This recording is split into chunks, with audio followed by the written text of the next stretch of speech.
What does it take to be successful in investing in single-family real estate? I think my answer is going to surprise you. Well, lots of people think you have to have good luck or good fortune to make money in real estate investing. That's simply not the case. Other people think you have to have lots of money, and without that, you can't invest, and that's simply not the case.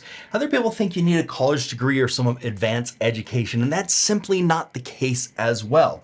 What you have to do is buy houses and wait until they're massively profitable. Now, as we look at what happens historically, we know it doesn't take a whole lot of time to have the value of the properties go up steadily, as you can see.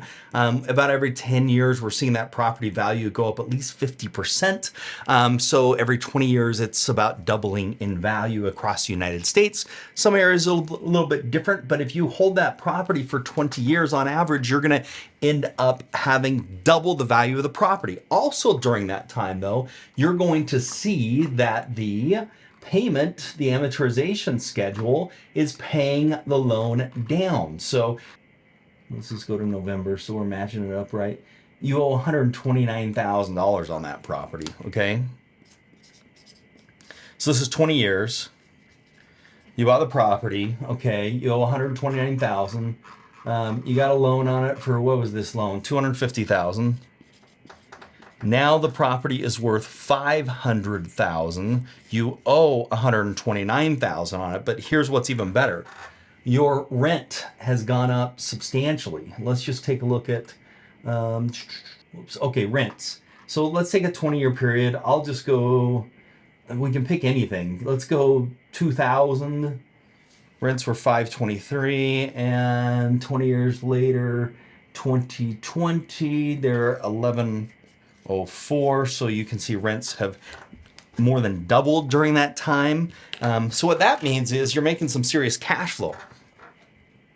Okay, so if you look at this, it's 1104 minus 523. So you're making $581 a month more than what you were when you originally rented this property. Now, here's the interesting thing though.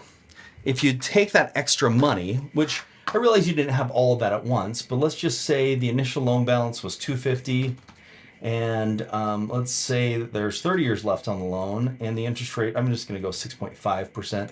And let's say you paid an extra, on average, $300 a month. If you calculate that out, you're gonna pay off your mortgage 10 years early.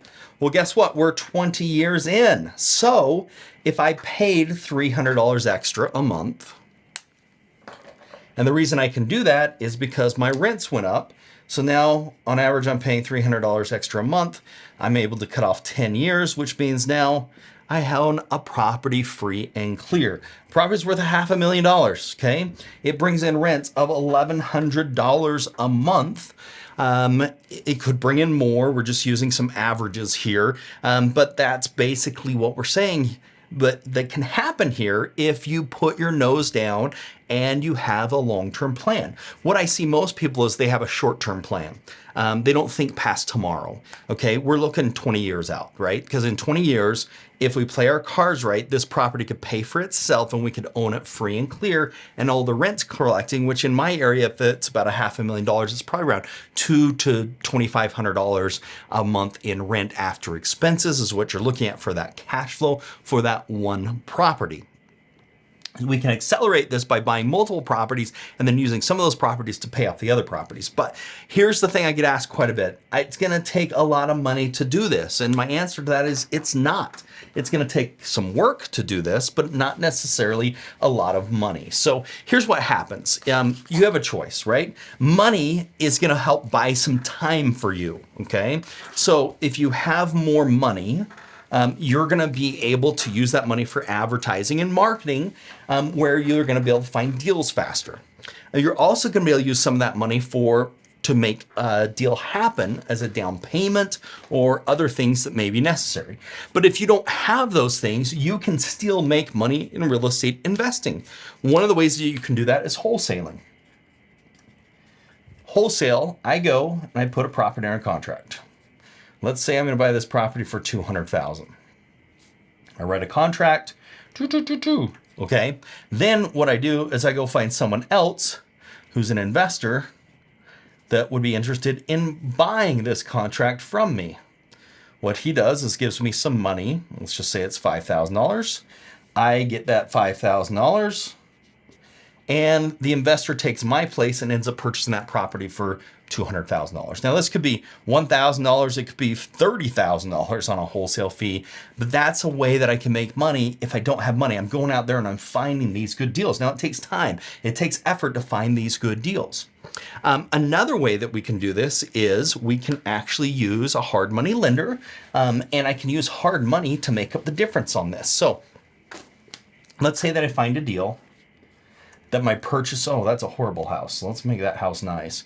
A little smoke coming out there. The purchase, the rehab, the closing costs, and the interest. If all of that can be 75%-ish, it's going to vary, of the after repaired value. So just to keep numbers straight, to make it really easy, let's say the after repaired value of this property is $100,000. Now, that's not likely, but it's going to help us with our math. That means that at 75 or 74%, that our purchase price would have to be, if it's 74%, 74,000 was the purchase, the rehab, the closing costs, and the interest. All of those things together would add up to be no more than 74,000. If you can do that and you can find a creative hard money lender like ourselves, we could then lend you the purchase, the rehab, the closing costs, as long as it's within that 74% of the after repaired value. Then what happens is you renovate that property, and rather than selling that property, you're going to get a loan on a 30-year loan. And if you play your cards right, most of the time these lenders are going to do 80% of value. Hopefully that value has increased from 100,000 to say 150,000. So now, if it was worth 150,000 in our fictitious example here, 120,000 is the max that they would give you to do that type of a deal, but you only needed 74.